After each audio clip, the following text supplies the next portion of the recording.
हम तो रसोई है, खाना बनाना और परोसना हमारा काम है। ज़्यादातर हम किचन में ही रहते हैं। अब घर में क्या होता है क्या चलता है हमको नहीं पता साहब। जो दिखाई भी देता है और सुनाई भी पड़ता है। तो घर में क्या हो रहा है ये तो दिखाई दिया होगा, सुनाई दिया होगा कुछ, या खाना बनाने के अलावा प्राजक्ता मैडम के पैरों की मालिश से फुर्सत नहीं मिलती? ऐसी बात नहीं है साहब। हाँ, हमने 1-2 बार पैर जरूर दबाए थे जब उनकी तबीयत खराब थी। ये लीजिए मेम साहब पानी।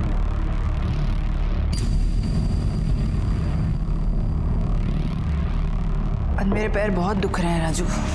मैं दबा दूँ? नहीं ठीक है, मैंने दवाई खाई है, ठीक हो जाएगा। मेम साहब गोली असर करने में बहुत वक्त लग जाएगा, आप रुको यहीं पे, मैं तेल लेके आता हूँ, दबा देता हूँ। बहुत भली मेम साहब हैं साहब, हमको दया आ गई। ऐसी कोई बात नहीं है जैसा आप सोच रहे हैं। चलिए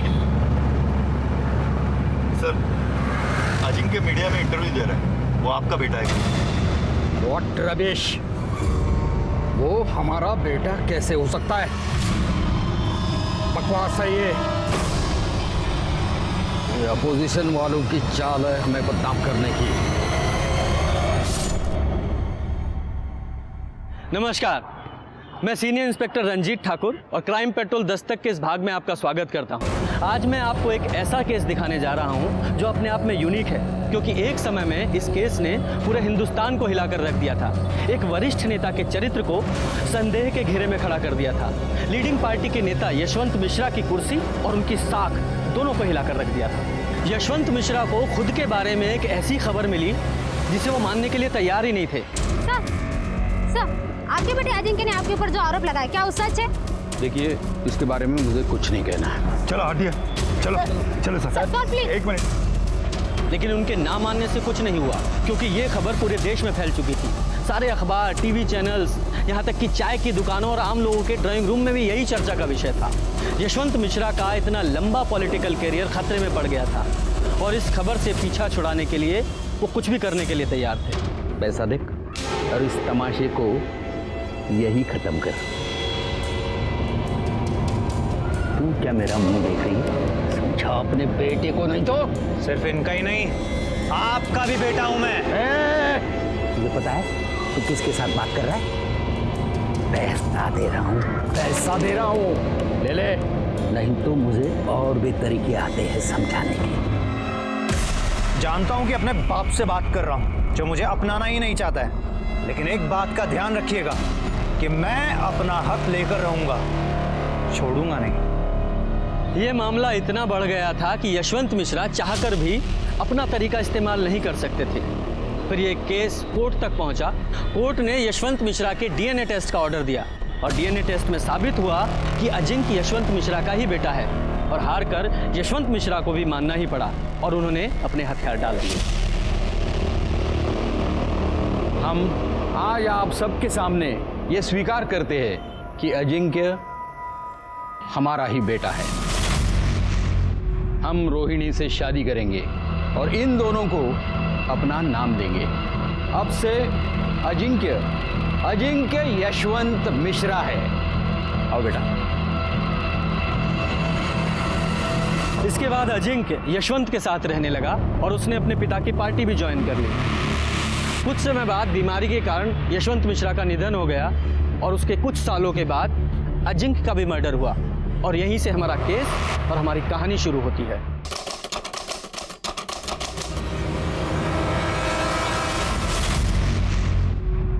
हॉस्पिटल लाने से पहले इनकी डेथ हो चुकी थी। डेथ का कोई रीजन? डिटेल एग्जामिन के बिना कुछ कहा नहीं जा सकता है। नाक से ब्लड आया है और गर्दन के ऊपर भी काफी निशान है।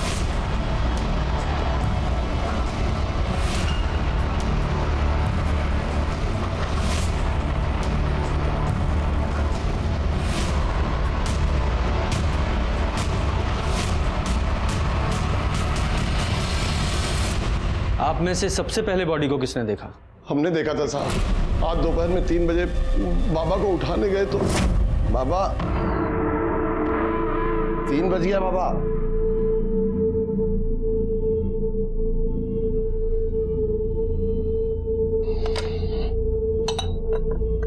बाबा बाबा प्राजक्ता बिटिया, क्या हुआ एकनाथ? बाबा उठ नहीं रहे हैं, चाय नहीं पिए, 3 बज गए। चलो आओ देखते हैं। ये देखिए, अभी तक सो रहा है ये। अजिंक्य उठो, अजिंक्य, अजिंक्य।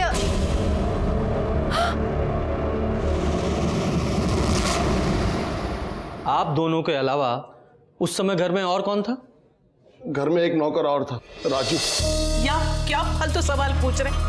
जब आपकी आंखों के सामने ये लड़की बैठी है जिसने मेरे बेटे को मार डाला, उसके बावजूद आप इतने विश्वास से कैसे कह सकती हैं कि इन्होंने मारा है? ये चुड़ैल, आप इसकी भोली भाली सूरत पे मत जाइए। इसकी वजह से एक माँ को अपने बेटे से दूर होना पड़ा। इसकी वजह से मैं बगल वाले घर में रहती हूँ। इसने माँ बेटे को दूर कर दिया, इसकी वजह से सब हो गया है। आप अपने बेटे के साथ नहीं रहती, उसके बगल वाले घर में रहती हैं। अच्छा, आपने आखिरी बार अपने बेटे को कब देखा था?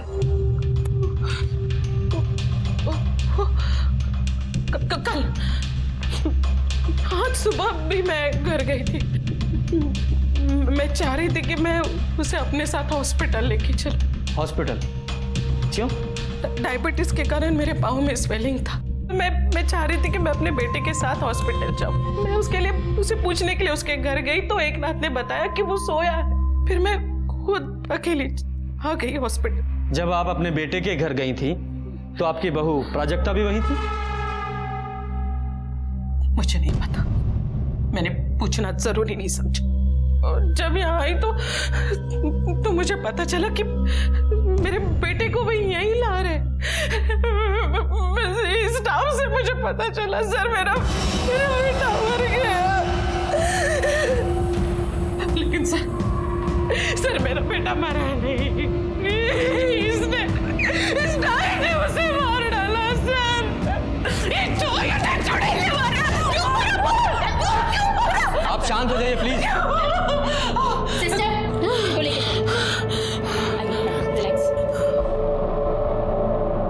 यादव जी, सर, बॉडी को पोस्टमार्टम के लिए भेजिए और अपनी फॉरेंसिक टीम को लेकर अजिंक्य के घर पे जाइए। घर की अच्छे से तलाशी लीजिए और खासकर उस जगह की जहां पे अजिंक्य की लाश मिली। ठीक है सर। और आप स्टेटमेंट के लिए हमारे साथ पुलिस स्टेशन आइए। जी।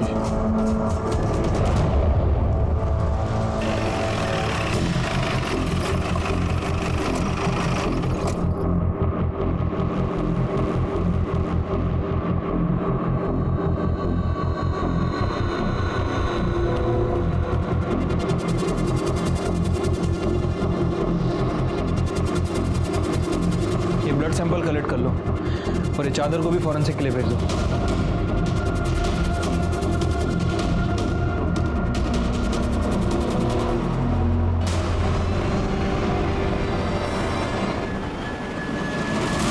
तो सिर्फ मेल के कपड़े हैं, तुम्हारी मैडम का सामान कहाँ है? साहब, उनके कपड़े उस कमरे में है, वो उस बेडरूम में रहती है ना। वो वहाँ रहती है? हाँ साहब, जब से प्राजक्ता बिटिया ब्याह के आई तब से दोनों अलग बेडरूम में रहते हैं। हमने कभी दोनों को एक कमरे में साथ रहते नहीं देखा। दोनों हस्बैंड वाइफ एक ही घर में रहते हुए अलग अलग बेडरूम में सोते थे, ऐसा क्या? कहा जाने साहब, हमने तो बस इतना देखा कि प्राजक्ता बिटिया अलग कमरे का खूब फायदा ले रही। फायदा उठा रही थी मतलब ये कि हम एक दिन किसी काम से राजू को ढूंढ रहे थे तो हमने देखा कि राजू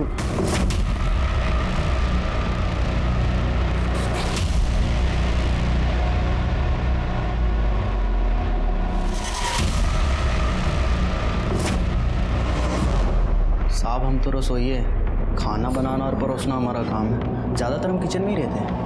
अब घर में क्या होता है क्या चलता है हमको नहीं पता साहब। जो दिखाई भी देता है और सुनाई भी पड़ता है। तो घर में क्या हो रहा है ये तो दिखाई दिया होगा, सुनाई दिया होगा कुछ? या खाना बनाने के अलावा प्राजक्ता मैडम के पैरों की मालिश से फुर्सत नहीं मिलती? ऐसी बात नहीं है साहब। हाँ, हमने 1-2 बार पैर जरूर दबाए थे जब उनकी तबीयत खराब थी। ये लीजिए मेरा पानी।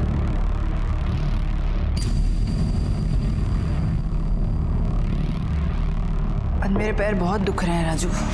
मैं दबा दूँ? नहीं ठीक है, मैंने दवाई खाई है, ठीक हो जाएगा। मेम साहब गोली असर करने में बहुत वक्त लग जाएगा, आप रुको यहीं पे, मैं तेल लेके आता हूँ, दवा देता हूँ। बहुत भली मेम साहब हैं साहब, हमको दया आ गई, ऐसी कोई बात नहीं है जैसा आप सोच रहे हैं। अजिंक्य के बाबा पे हमको बहुत दुख हुआ, कितना मेहनत की अपने बाप से नाम के लिए, तो जब से ये औरत आई है उनका पूरा जीवन बर्बाद। तुम्हारे कहने का मतलब ये है कि मालकिन का अपने नौकर से अफेयर था? हाँ तो, हाँ ये तो एक बात है साहब, और उनका इरादा सुनेंगे तो आपका सर घूम जाएगा। नेता बनना चाहते हैं, जब से आई थी घर में धूम मचा के रखा था। बड़ी मालकिन से तो ऐसे बात करते थे, उन पे ऐसे गुर्राती थी जैसे कोई नौकर को हड़का रहे। यू नो व्हाट, मैं आपसे ज्यादा पढ़ी लिखी हूँ, तो आप मुझे तो मत सिखाइए कि क्या सही है क्या गलत। समझा ना आपको? Stay away. बड़ी मालकिन अपना इज्जत बचाने के लिए साथ वाले छोटे घर में रहने चली गई। बाबा पहले से ही शराब पीते थे, बड़ी मालकिन के चले जाने के बाद दिन रात शराब पीने लगे, दोनों में खूब झगड़ा होने लगा, पूरा घर कुरुक्षेत्र बन गया। बाबा इस बात के लिए इतना टेंशन लिए कि 2 बार तो उनका बाईपास सर्जरी हो गई, और डॉक्टर ने तो दारू पीने के लिए सख्त मना किया था, पर बाबा किसी की नहीं सुनते थे। आपने अजिंक्य को आखिरी बार जिंदा कब देखा था? कल शाम को, जब लखनऊ कैंट से लौटे थे। लखनऊ कैंट क्यों गए थे? उनके क्षेत्र में पार्टी मीटिंग थी, इसीलिए गए थे। बड़ी मालकिन भी उनके साथ थी, और तब भी प्राजक्ता बिटिया का और बाबा का फोन पे खूब झगड़ा हुआ था। झगड़ा किस बात पे हुआ था? ये तो हमको नहीं पता साहब, क्यों कमरा तो बंद था। बिटिया चिल्ला चिल्ला के उनसे बात कर रही थी, तो बाबा का नाम ले रही थी, इसलिए हम इतना ही समझ पाए। और जब वो घर आए, अरे कम से कम अपनी कॉन्स्टिट्यूंसी में तो संभल के रहो। जनता पर क्या असर जाएगा कि उनका नेता 24 घंटे शराब में धुत रहता है? तुम्हें मेरे पीने से प्रॉब्लम है ना, तो मैं और पीऊंगा। एकनाथ, टेबल लगाओ, अभी हम और पिएंगे। फिर वो देर तक शराब पीते रहे। रात के 10 बजे के आसपास हमने खाना लगाया, वो खाना खाए और सोने चले गए। हमने भी सब समेट के रख दिया और हम भी सोने चले गए। दूसरे दिन उठे, पापा रोज 1-1:30 बजे तक उठ जाते थे। 3 बज गए तो उठे नहीं थे। सुनीता जी, सर, इनसे सबकी डिटेल्स ले लो, जाइए।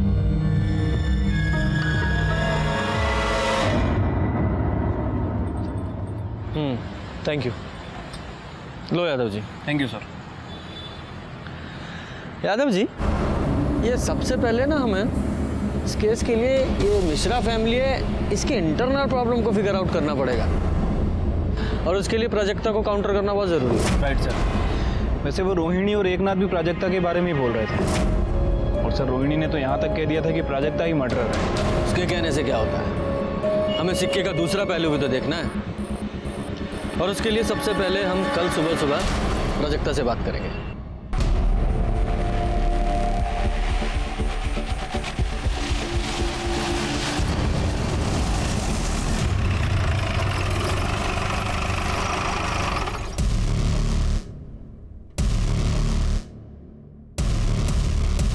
वैसे तो आपकी और अजिंक्य की पूरी शादी मीडिया ने कवर की थी, पर हमें उससे पहले से जानना है कि आप अजिंक्य से कब और कैसे मिले।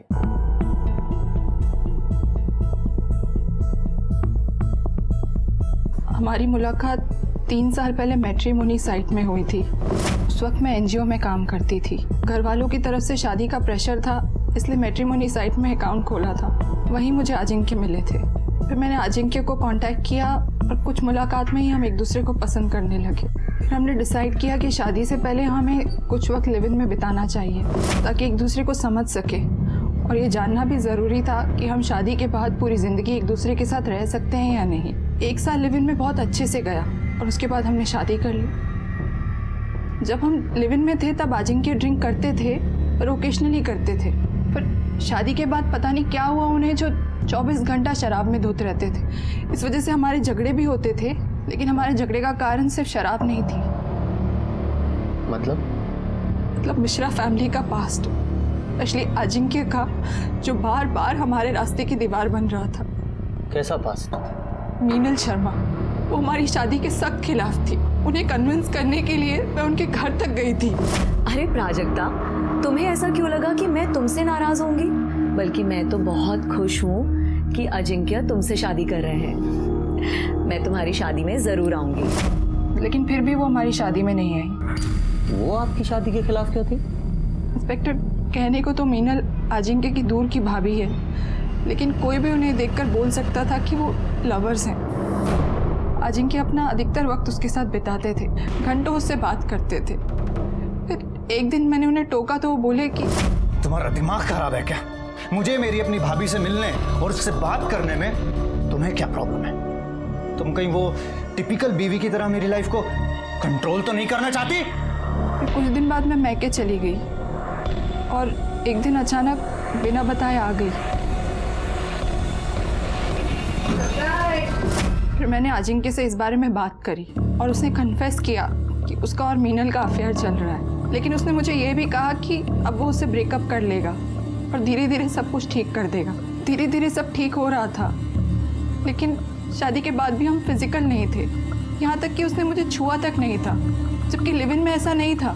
मुझे लगा कि मुझे ही कोई पहल करनी चाहिए, इसलिए उस रात को मैं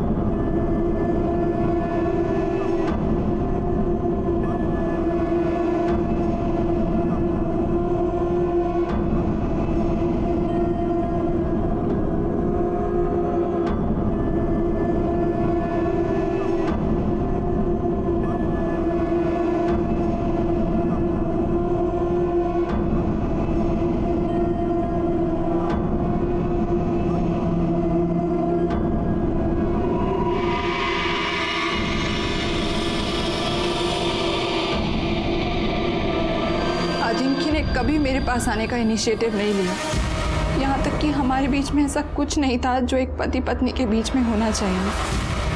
अच्छा, क्या आपके और अजिंक्य के बेडरूम मीनल की वजह से अलग अलग थे? नहीं, जब हम लिव इन में थे तब भी अलग अलग कमरों में रहते थे, इसलिए हमने डिसाइड कर रखा था कि शादी के बाद भी हम एक दूसरे को प्राइवेसी देंगे और अलग अलग कमरों में ही रहेंगे। आपसे बात होने के बाद अजिंक्य ने मीनल से ब्रेकअप कर लिया था? नहीं, झूठ बोल रहे थे वो मुझसे, हमेशा मुझे बेवकूफ बनाते रहे। ये तो मुझे कल पता चला जब वो लखनऊ कैंट से वापस आ रहे थे, क्योंकि मैंने उन्हें वीडियो कॉल किया था ये पूछने के लिए कि डिनर में क्या खाएंगे। तुम जो खिलाओगी वो खा लेंगे। क्या बात है, आज तो तुम्हारा मूड बहुत अच्छा लग रहा है। क्यों, होना नहीं चाहिए क्या? होना चाहिए। अरे आराम से चलाओ ना। ओह, तो अब समझ में आया कि तुम्हारे अच्छे मूड का रीजन क्या था। तुम्हारी पूजनीय भाभी जी जो तुम्हारे साथ है। हाँ तो तुम्हें शर्म नहीं आती मुझे इस तरह से जवाब देते हुए? मुझे तुमसे कैसे बात करनी है ये बात मुझे मत सिखाओ, समझी तुम? फोन पर मीनल की वजह से हमारा बहुत झगड़ा हुआ। मैंने तो ये भी सुना था कि मीनल का जो 6 साल का बच्चा है नीलेश, वो भी अजिंक्य की औलाद है। मीनल के पति सुबोध को शायद इस बात से कोई प्रॉब्लम नहीं थी, लेकिन मुझे थी। इसलिए उस रात जब अजिंक्य शराब के नशे में धुत आए और शराब पीने बैठे, तब मैंने उनसे बारे में बात करी।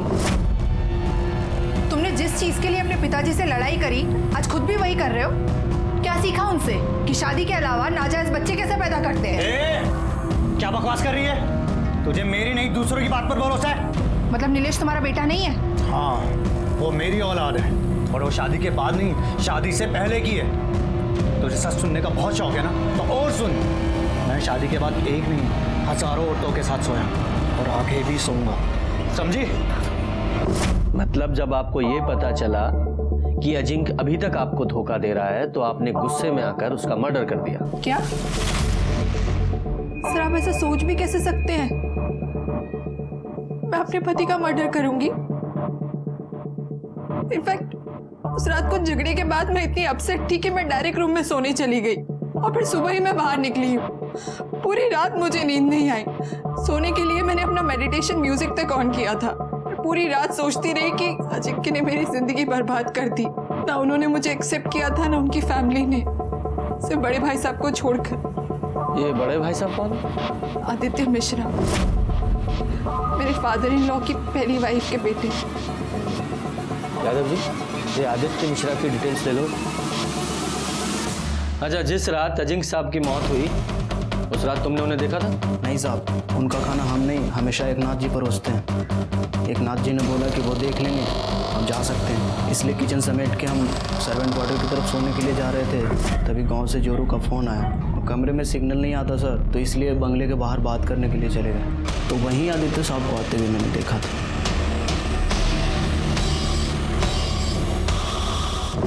ये आदित्य कितने बजे आए थे? 11 बजे के आसपास आया हूँ मैं सर। और वापस कितने बजे गए? वही आधे घंटे के बाद 11:30 बजे के आसपास।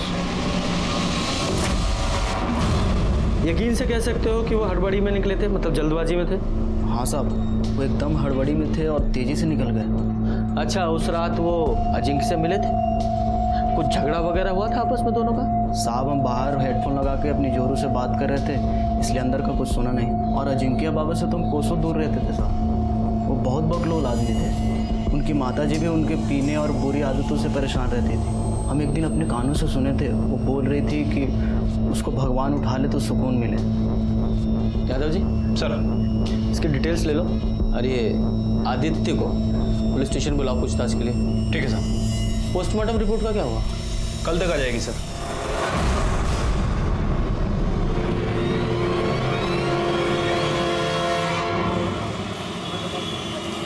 रिपोर्ट के हिसाब से अजिंक्य की मौत 6 तारीख को 11 से 12 के बीच में हुई है। हाँ सर, और बॉडी को सबसे पहले एकनाथ ने देखा था दोपहर 3 बजे के आसपास। ऑलमोस्ट 15 घंटे बाद। ब्लड में अल्कोहल की भारी मात्रा भी है, गले पे खरोंच के निशान भी। सर, हो सकता है कि पहले उसका गला दबाकर उसे मारने की कोशिश की गई हो, दोनों के बीच स्ट्रगल हुआ हो और इसी वजह से किलर के नाखूनों में विक्टिम की स्किन फंस गई हो। हाँ, लेकिन इस बिना पे किलर को ढूंढना बहुत मुश्किल है। ऑलमोस्ट 2 दिन हो गए। खैर, इस पीएम रिपोर्ट से एक बात तो साफ है कि ये मौत एक्सीडेंटल नहीं है, इसका मर्डर ही हुआ है। उस बाल का क्या हुआ जो अजिंक्य के बेड पे मिला था? सर, फॉरेंसिक टीम के मुताबिक वो बाल अजिंक्य का ही है। अब तक की इन्वेस्टिगेशन के हिसाब से परिवार के सभी लोगों के पास अजिंक्य के मर्डर का मोटिव तो था, इसलिए सब पे नजर रखनी पड़ेगी। एक काम करो, पूरी फैमिली के सीडीआर रिपोर्ट निकालो और नौकरों की भी। ठीक है सर। सर, आदित्य मिश्रा 6 तारीख से लापता है और उसका फोन भी नॉट रीचेबल है। ये राजू ने बयान दिया था कि आदित्य मिश्रा अजिंक्य के घर में रात को 11 बजे घुसा था और 11:30 बजे बाहर निकल गया था। और अजिंक्य का मर्डर भी 11 से 12 के बीच में हुआ है। कहीं ये आदित्य मिश्रा ही तो उसका मर्डर करके नहीं निकल गया? गायब भी है। सुनीता जी, इस आदित्य मिश्रा के कॉल रिकॉर्ड्स और लोकेशन निकलवाओ। सर,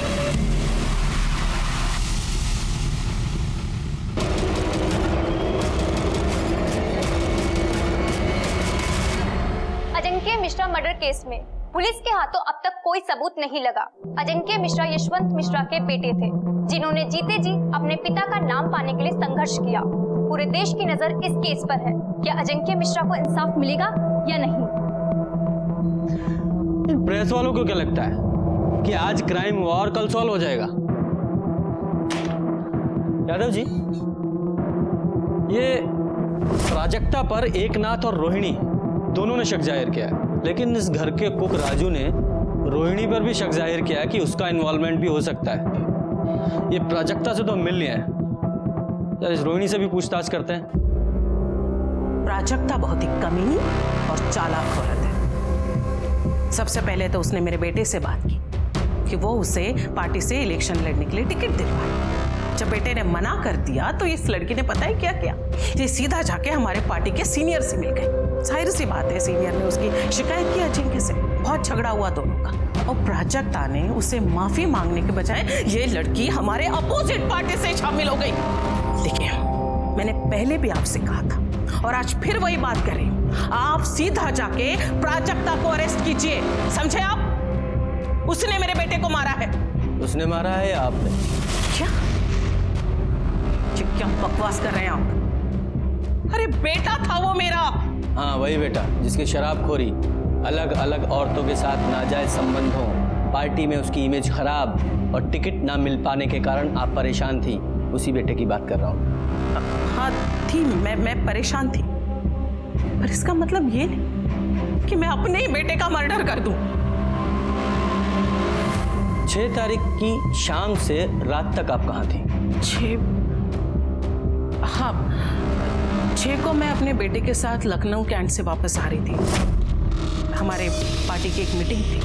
रास्ते में मेरे बेटे को प्राजक्ता का फोन आया। पता नहीं क्या बात थी, लेकिन उन दोनों में बहुत झगड़ा हुआ। बहुत गुस्से में था अजिंक्य तक। फिर उसने मुझे घर ड्रॉप कर दिया और वो चला गया। प्राजक्ता ने इसलिए झगड़ा किया क्योंकि मीनल आप लोगों के साथ थी। हाँ तो फर्क क्या पड़ता है उससे? ये प्राजक्ता है ना, उसे पहले से पता था कि अजिंक्य अपने भाभी को बहुत मानता है, उनको आदर देता है, सम्मान देता है। अब अगर किसी की दिमाग में गन घुसी हो ना तो उसे कोई कुछ नहीं कर सकता। लेकिन प्राजक्ता का कहना तो यह है कि उसने अजिंक्य और मीनल को एक साथ बेड पर देखा था और अजिंक्य ने एडमिट भी किया है कि नीलेश उसका और मीनल का बेटा है। छी छी छी छी छी छी छी, मरे हुए इंसान के बारे में इतना गंदा कैसे कोई बोल सकता है भला? और आप भी इंस्पेक्टर, उसकी ये सब बेतों की बातों पे आप भरोसा कर रहे हैं? देखिए मैडम, हम सिर्फ अपना काम कर रहे हैं। अच्छा ये बताइए, 6 तारीख को आप लोग जब लखनऊ कैंट से लौटे तो पहले आपने मीनल को काकोरी नगर छोड़ा, उसके बाद आप लोग घर आ गए, है ना? जी नहीं, उस रात मीनल यहीं रुकी थी मेरे साथ मेरे घर पे। दूसरे दिन सुबह वो काकोरी नगर के लिए चली गई। वो बेचारी तो मेरी तरह सदमे में है। उसे तो विश्वास ही नहीं हो रहा है कि अजिंक्य अब हमारे बीच में नहीं है। मुझे एक बात समझ में नहीं आ रही है, आप इन सब फालतू बातों में वक्त बर्बाद करने के बजाय आप मेरी बात क्यों नहीं सुन रहे? आप जाकर प्राजक्ता को अरेस्ट क्यों नहीं कर रहे हैं? हमें आपकी बातों को फॉलो नहीं करना है, लॉ को फॉलो करना है। और जरूरत पड़ी तो दोबारा आपसे मुलाकात होगी।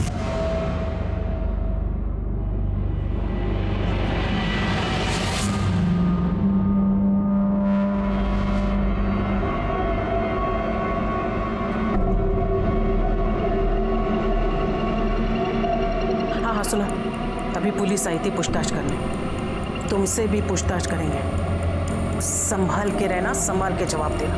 और हाँ, उस रात के बारे में कुछ मत कहना।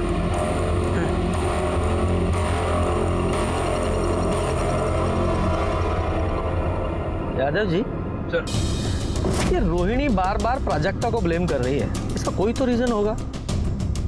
कुछ तो है जो इस फैमिली में चल रहा है।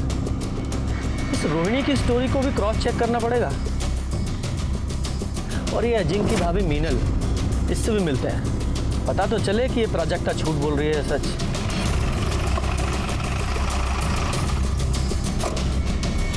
प्राजक्ता इतनी कमीनी है कि उसे अच्छी तरीके से मालूम था कि अजिंक्य मेरे भाई जैसा था, फिर भी उसने मुझे और अजिंक्य को बदनाम करने में कोई भी कसर नहीं छोड़ी।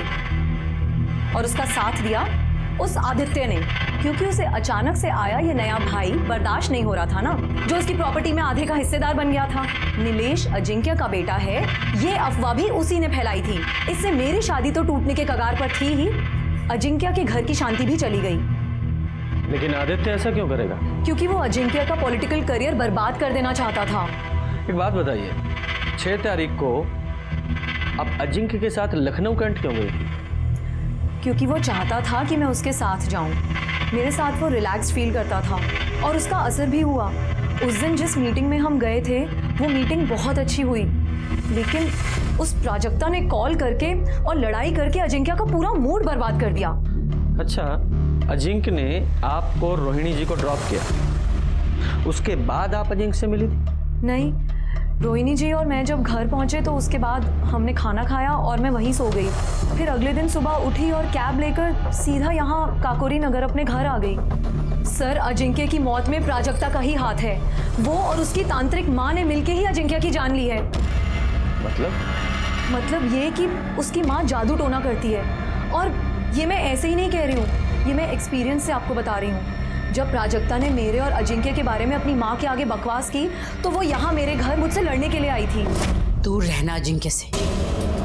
अगर तूने मेरी बेटी का घर तोड़ा तो मैं तुम्हारी गृहस्थी भी बसने नहीं दूंगी। ये देख रही हूं,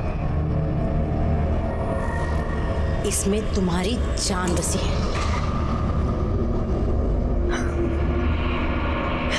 इसमें मेरी जान है। आज मुझे समझ में आया कि तुम्हारी बेटी का जो पागलपन है ना, वो कहाँ से आया है। अपने ये पत्थर लो और निकलो यहाँ से, वरना धक्के मार के बाहर निकाल दूंगी, समझी? उसका मजाक उड़ाना मुझे बहुत भारी पड़ा। रात तक नीलेश को हाई फीवर हो गया था। सारे ट्रीटमेंट कराए, दवाइयाँ बदली, डॉक्टर बदले, लेकिन फीवर जा ही नहीं रहा था। मेरा बच्चा दिन पर दिन कमज़ोर हुए चला जा रहा था। सर, वैसे तो मैं इन सब बातों में विश्वास नहीं करती हूँ, फिर एक दिन मुझे याद आया कि तेजस्विनी ने मुझसे कहा था कि मेरी जान उसके हाथों में है, और मेरी जान तो मेरे बेटे नीलेश में बसती है, लेकिन सवाल मेरे बेटे का था। इसलिए मैंने फौरन एक तांत्रिक को बुलाया। उसने मेरे बेटे नीलेश को देखते ही कह दिया कि उसके ऊपर जादू टोना हुआ है। उसने मेरे घर में एक यंत्र ढूंढा जो तेजस्विनी यहाँ छोड़ के गई थी। मैंने फौरन उस यंत्र को जला दिया और पीछे गार्डन में जाके उसे गाड़ दिया। सर, आप चाहें तो मैं आपको वो यंत्र दिखा सकती हूँ। नहीं नहीं, कोई ज़रूरत नहीं है। वैसे भी उसके बाद तो आपका बेटा ठीक हो गया होगा, है ना? सर, आपको विश्वास करना है तो कीजिए और नहीं करना है तो मत कीजिए, लेकिन मैं आपको वही बता रही हूँ जो सच है। वो बच्चेलन औरत झूठ बोल रही है सर। पति तो उसका सिर्फ नाम का है, सारे सुख तो उसे अजिंक्य ही दे रहा है, बिस्तर से लेकर औलाद तक। सच बोलेगी तो फंस जाएगी, इसीलिए झूठ बोल रही है। प्राजक्ता ने भी मुझे बताया था कि उसने खुद उन दोनों को हम बिस्तर होते हुए देखा है, और अजिंक्य ने यह भी मान लिया था कि नीलेश उसी का बेटा है। मीनली क्यों? आपकी बेटी भी तो झूठ बोल सकती है। सब हाथ धोकर मेरी बेटी के पीछे पड़े हैं। दूसरे बेडरूम में क्यों सोती है, कोई और पार्टी क्यों ज्वाइन की? सच बात तो ये है कि उसके खुद के पति ने उसे कभी पत्नी का दर्जा दिया ही नहीं। शादी के बाद भी उसे हमेशा इस घर से टॉर्चर ही मिला, और वो आज तक कायम है। किसी ने ये तो कभी नहीं पूछा। मीनल ने जो आपके तंत्र मंत्र के बारे में बताया है, उसके बारे में आपका क्या कहना है? वो औरत बहुत चालाक है सर। मैं क्यों उसके बच्चे पर टोना टोटका करूंगी? रोहिणी भी तो कर सकती है। रोहिणी का तो वहां अक्सर आना जाना लगा रहता है, उसके लिए वो ज्यादा आसान है। लेकिन रोहिणी ऐसा क्यों करेगी? क्योंकि वो नहीं चाहती थी जो यशवंत मिश्रा ने किया वही अजिंक्य करे। कल को मीनल अगर नीलेश को लेकर हिस्सा मांगने आई तो हिस्सा भी गया और इज्जत भी। और हाँ, मैं कोई टोना टोटका नहीं करती सर। ईश्वर पर पूरी श्रद्धा है मेरी, और अपने अध्यात्म के ज्ञान को बढ़ाने के लिए मैं महाराज विश्वकर्मा की शरण में हूँ, ना कि कोई क्राइम करने की। परिवार के सभी लोग एक दूसरे पर इल्जाम लगा रहे थे, लेकिन जैसे जैसे इन्वेस्टिगेशन आगे बढ़ रही थी, ये साफ हो गया कि सभी के पास अजिंक्य मर्डर का मोटिव था। मर्डर वाली रात घर पर सिर्फ 3 लोग थे, प्राजक्ता, उनका नौकर एकनाथ और कुक राजू। राजू नया था और उसकी ड्यूटी सिर्फ किचन तक थी, इसलिए वो प्राइम सस्पेक्ट नहीं था, लेकिन फिर भी हमने उसे क्लीन चिट नहीं दी थी। लेकिन एकनाथ, वो पुराना और वफादार नौकर था, उसके ऊपर बहुत सारी जिम्मेदारियां थी, और जिसमें से एक जिम्मेदारी सीसीटीवी फुटेज की भी थी। इसलिए हमने सोचा कहीं उसने रोहिणी या आदित्य के कहने पर ही तो अपनी वफादारी दिखाने के लिए अजिंक्य को नहीं मार दिया। और तभी हमें अजिंक्य के मेन गेट की सीसीटीवी फुटेज में कुछ पॉसिबिलिटी नजर आई। ये देखिए सर, ये रात 10:30 बजे का फुटेज है। 10:30 बजे कैमरा बंद होता है और 10:32 पे दोबारा स्टार्ट होता है। मतलब 2 मिनट के लिए कैमरा बंद था। और ये देखो, राजू फोन पे घर से बाहर निकल रहा है बात करते हुए, और ये आदित्य ये अंदर जा रहा है। क्या टाइम है? 11 बजे। आगे करो। 11:28 पे ये बाहर निकल रहा है। एक और बात सर, ये देखिए, ये रात 12:30 बजे का फुटेज है। 12:30 बजे कैमरा ऑफ होता है और 12:45 पे दोबारा ऑन होता है। दोबारा ऑफ किया गया 15 मिनट के लिए, और पहली बार 2 मिनट के लिए। ये दोनों बार सीसीटीवी किसने ऑफ किया होगा? घर में तो 3 ही लोग थे, प्राजक्ता, एकनाथ और राजू। यादव जी, हो सकता है इन्हीं कुछ मिनटों में इस केस का सॉल्यूशन छुपा हो। अब मानते हैं कि सीसीटीवी की जिम्मेदारी हमारे ऊपर थी साहब, लेकिन हमको नहीं पता कि कैमरा ऑन ऑफ कब हुआ सर। हमने देखा नहीं, क्योंकि ऐसा पहले कभी हुआ नहीं सर। ठीक है, तुम्हारी बात मान लेते हैं कि तुम्हें नहीं पता चला कि सीसीटीवी कैमरा कब ऑन ऑफ हुआ, लेकिन तुम्हें यह तो अच्छी तरह पता था कि उस रात आदित्य घर आया था और आधे घंटे रुका था। ये बात पुलिस से क्यों छुपाई? और तूने अजिंक्य को अकेले मारा या आदित्य के साथ मिलकर मारा? और ये आदित्य कहाँ है? नहीं साहब, हमने किसी का मर्डर नहीं किया साहब। हम सच कह रहे हैं, हमने किसी का मर्डर नहीं किया। देख, सच सच बता दे, आदित्य वाली बात क्यों छुपाई? वरना ईमानदारी दिखाने लायक तू नहीं रहेगा। बोल। आदित्य बाबू वो रात को 11 बजे आए थे सर। एकनाथ जी, मीनल को यहाँ बुलाओ अभी के अभी। अजिंक्य बाबा को बुलाने चले गए। हम जब मीनल को बुला के आए तो आदित्य बाबा बाहर आए और बोले कि अजय के पापा नशे में दूध थे, उठ नहीं रहे। इतने में मीनल आ गई तो मीनल से बोले कि अजय के पापा को उठा कर ला। तभी पीछे दरवाजे से कुछ आवाज आई तो मीनल आई है यहाँ? जी वो अजय के बाबा के रूम में गई। अजिंक्य ने बहुत पी ली है, वो नहीं उठ रहा है। नहीं उठ रहा है? उठाओ उसे, क्योंकि मुझे आज ये बात साफ करनी है कि नीलेश अजिंक्य का बेटा है या नहीं। उससे क्या पूछना है, मैं ही बता देती हूँ। नीलेश अजिंक्य का ही बेटा है और इस प्रॉपर्टी में बराबर का हकदार भी है, और मेरे बेटे को उसका हक लेने से कोई भी नहीं रोक सकता, तुम भी नहीं, समझे?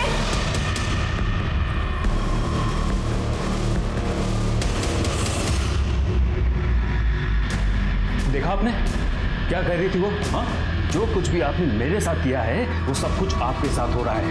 तुम और तुम्हारा बेटा, तुम दोनों मिलके मुझे सड़क पे लाए थे ना, अब तुम्हारा नंबर है, क्योंकि ये तो दारू पीना छोड़ने वाला नहीं है और ये एक ढेला भी छोड़ने वाली नहीं है। यही है कर्मा, अब भुगतो। अरे आदित्य के जाने के बाद रोहिणी जी ने क्या किया? कुछ नहीं सर, वो भी वापस लौट गई थी सर। साहब हमने कुछ नहीं किया सर। गुप्ता जी, सर इसे लेके जाओ और इसकी खातिरदारी करो। सर हमने कुछ नहीं किया साहब, हमारी। यादव जी, रोहिणी और मीनल दोनों को पुलिस स्टेशन बुलाओ, और इस केस की जड़ तक पहुंचने के लिए इस आदित्य का मिलना बहुत जरूरी है।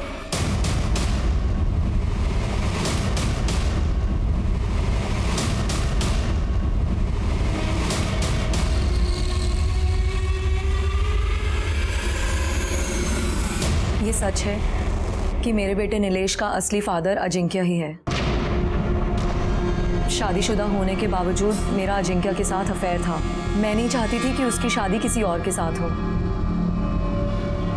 अजिंक्य के खाना खाने और सोने जाने वाली स्टोरी के अलावा 6 तारीख की रात को और क्या हुआ था? देखिए, एकनाथ मुझे बुलाने के लिए आया। उसने बताया कि आदित्य आया हुआ है और किसी इम्पोर्टेंट मैटर पे उसको बात करके आज ही उसे ख़त्म करना है। तो मैं पीछे के रास्ते से अजिंक्य के घर गई। आदित्य ने मुझे अजिंक्य को उठाने के लिए कहा। इतनी रात को मुझे यहाँ क्यों बुलाया है? मुझे तुमसे कुछ बात करनी है। मुझे तुमसे कोई बात नहीं करनी है। बाद में पछताने से अच्छा है कि अभी सब कुछ क्लियर हो जाए। जाओ जाके अजिंक्य को उठाओ। ठीक है। मैं अजिंक्य के रूम की तरफ जा रही थी तो प्राजक्ता के कमरे से मोटिवेशनल म्यूजिक की आवाज़ आ रही थी। मुझे लगा कि वो सो गई। अजिंक्य ने मुझे उसकी इस आदत के बारे में बताया था। मैं अजिंक्य के रूम में गई और उसे उठाने लगी। अजिंक्य, अजिंक्य उठो। मैं डर गई थी। मैंने आदित्य को आकर कुछ भी नहीं बताया। अजिंक्य ने बहुत पी ली है, वो नहीं उठ रहा है, क्योंकि वो इसका इल्जाम मेरे ऊपर ही लगा देता और मुझे ही फंसा देता। आप अजिंक्य के रूम में एग्जैक्ट कितने बजे गई? 11:15 बजा होगा शायद। 11:15। फिर? मैंने आदित्य और मीनल की सारी बातें सुनी। मीनल अचानक गुस्सा होकर वहां से चली गई। तभी आदित्य की नजर मुझ पे पड़ी। उसने आकर मुझे चेतावनी दी कि कैसे प्राजक्ता और मीनल दोनों मेरी जायदाद हड़पना चाहती है। फिर आपने क्या किया? कुछ नहीं। फिर मैंने रोहिणी जी को वहां आते देखा, लेकिन अनदेखा कर दिया और वहां से जाने का नाटक किया। आदित्य ने रोहिणी जी से क्या कहा मैंने ये भी सुना। आदित्य उसके बाद वहां से चला गया। रोहिणी जी एकनाथ के पास गई और बोली, एकनाथ देखो, तुम हमारे सबसे पुराने, सबसे वफादार, इसलिए मैं अपने दिल की बात सिर्फ तुम्हें बता सकती हूँ। देखो, हम ना पहले ही अजिंक्य की वजह से हमारे परिवार पे बहुत सारी मुसीबतें आई हैं। मेरे घर को बर्बाद होने से बचाना, तुम अजिंक्य को मार डालो, खत्म कर दो उससे।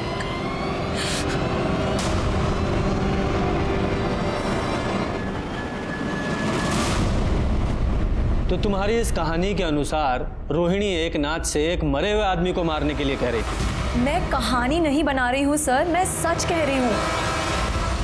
यादव जी, अगर इस मीनल की बात माने कि उसने रोहिणी को एकनाथ से ये कहते सुना कि एकनाथ जाकर अजिंक्य को मार दे, तो ये बात सही नहीं लगती, क्योंकि जिस समय वो कह रही थी उस समय तक तो अजिंक्य मर चुका था। इसका मतलब रोहिणी या एकनाथ दोनों में से कोई मर्डर नहीं हो सकता, क्योंकि उस समय तक तो अजिंक्य मर चुका था। अब घर में बचे 3 लोग, प्राजक्ता, आदित्य और खुद मीनल। सर, मिश्रा फैमिली के कॉल रिकॉर्ड्स आ गए। सर, बाकी सब में तो कुछ खास नहीं मिल रहा है, लेकिन सर मिश्रा हाउस के लैंडलाइन से रात को 10:30 और 2 बजे 2 कॉल्स किए गए हैं, और ये कॉल्स जिन्हें किए गए हैं वो काफ़ी इंटरेस्टिंग है। देखिए। यादव जी, आप भी देखिए। उठाओ इसे, तब तक हम प्राजक्ता से बात करते हैं। ठीक है साहब।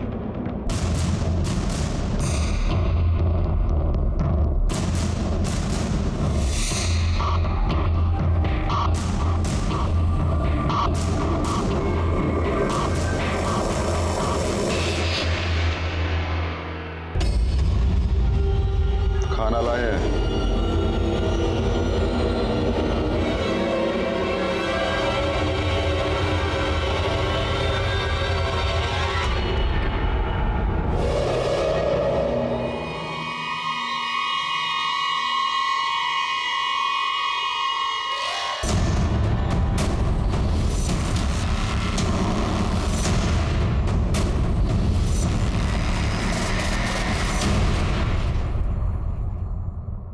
प्राजक्ता की माँ तेजस्विनी ने मुझे फ़ोन किया था कि अजिंक्य ने कन्फेस किया है कि नीलेश उसका बेटा है, और मुझे पता था कि मीनल रोहिणी के घर में रुकी हुई है।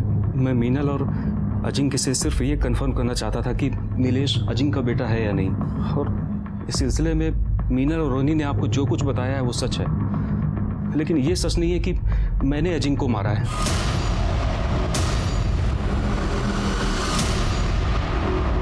रात को 11:05 पर जब तुम अजिंक्य के रूम में गए तो वहां क्या देखा?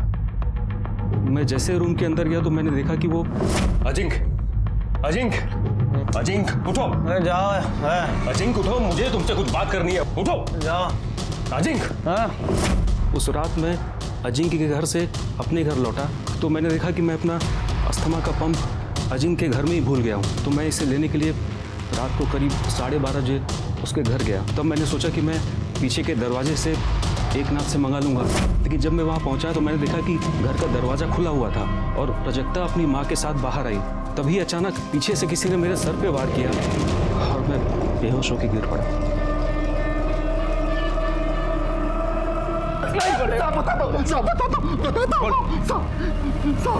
हम नीचे थे, जैसे मैडम का गाड़ी में इंतजार कर रहे थे, तभी आदित्य उन पर किसी बात को लेकर चिल्ला रहा था। हमें लगा साहब कि वो उनको नुकसान न पहुंचा दे, इसलिए हम पीछे से गए और उन पर हमला कर दिया साहब। उनको वहीं बंधक बना के रखा साहब। हमने ये अपनी मर्जी से नहीं किया साहब। किसकी मर्जी से किया?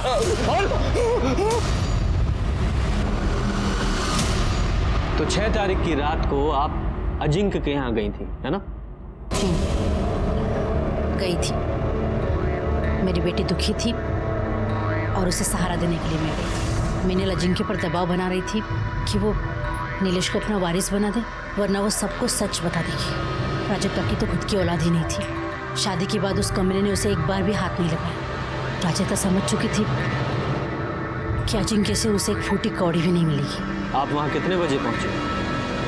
करीब 10:30 बजे। और वापस कितने बजे लौटे? 12:30 बजे। हाँ, इसका मतलब प्राजक्ता ने 10:30 बजे और 12:30 बजे CCTV कैमरा ऑफ कर दिया ताकि बाद में किसी को भी पता ना चले कि आप वहाँ गई थी। 12:30 बजे जब मैं वहाँ से निकली, घबरा मत, किसी को कुछ नहीं पता चलेगा कि ये सब हमने किया है। और वैसे भी इस सारी प्रॉपर्टी पर तुम्हारा ही हक है। उस अजिंक्य को तो मरना ही था, नहीं तो वो मीनल और उसका पिल्ला सब कुछ हत्या लेते। अच्छा, तुम लोगों ने अजिंक्य को मार दिया, वो भी जायदाद के लिए? लेकिन ये जायदाद तुम लोगों को मिलेगी नहीं। मैं पुलिस को सब कुछ बताऊंगा।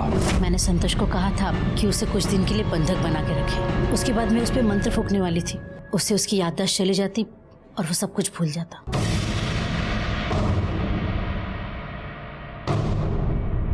मैं बताता हूं 6 तारीख की रात को एग्जैक्टली क्या हुआ था। अजिंक्य के खाना खाने और सो जाने के बाद तुम अपने रूम में गई, वहां से रोते रोते अपनी मम्मी को फोन किया, उन्हें अपनी दुख भरी कहानी सुनाई। उन्होंने आपको सलाह दी अजिंक्य को मार दो और उसमें वो तुम्हारी हेल्प करेगी। फिर अपने प्लान के मुताबिक तुम्हारी मम्मी ने आदित्य को फोन किया, उसे भड़काया और उसे अजिंक्य के घर आने को कहा, और उसमें अपना फोन वो अपने घर पे ही छोड़ दिया ताकि हम लोकेशन ट्रेस ही ना कर पाए। आपकी लैंडलाइन के कॉल रिकॉर्ड्स के मुताबिक रात को आपकी मदर के ड्राइवर संतोष को कॉल किया गया था। 10:30 बजे जब वो तुम्हारे घर पहुंची तो तुमने वहां सीसीटीवी ऑफ कर दिया ताकि बाद में भी किसी को पता ना चले। उसके बाद तुम माँ बेटी तुम्हारे रूम में चले गए। उसके बाद आदित्य वहां पहुंचा, तुमने देखा उसने वहां झगड़ा किया। तुम लोगों ने सोचा कि इस झगड़े का फायदा उठाया जाए, और जब आदित्य अजिंक्य के कमरे से बाहर निकल रहा था उसके बाद तुम दोनों माँ बेटी उसके रूम में गए और तुमने अजिंक्य को गला दबाकर मारने की कोशिश की, जिस कोशिश में उसकी गर्दन की स्किन तुम्हारी नाखूनों में आ गई। तो फिर भी नहीं मरा तो तुमने तकिए से उसका दम घोट दिया। वो बेचारा विरोध भी नहीं कर पाया क्योंकि वो शराब के नशे में धुत था। उसके बाद तुम अपनी माँ को लेकर फिर अपने रूम में आ गई, आराम से लाइट्स ऑफ की, म्यूजिक चला दिया ताकि यही लगे कि तुम आराम से सो रही हो। उसके बाद तुम लोगों ने सबके जाने का वेट किया और 12:30 बजे तुमने वापस सीसीटीवी ऑफ किया और अपनी माँ को बाहर छोड़ने आई। तभी आदित्य वहां पहुंच गया और तुम यहां। यही सच है ना? लालच और नफरत अगर आसपास हैं मतलब ये जुर्म की दस्तक है। इसी के साथ मैं सीनियर इंस्पेक्टर रंजीत ठाकुर आपसे विदा लेता हूं। फिर मिलेंगे किसी नए केस के साथ। तब तक देखते रहिए क्राइम पेट्रोल दस्तक, क्योंकि मकसद बताना नहीं बचाना है। जय हिंद।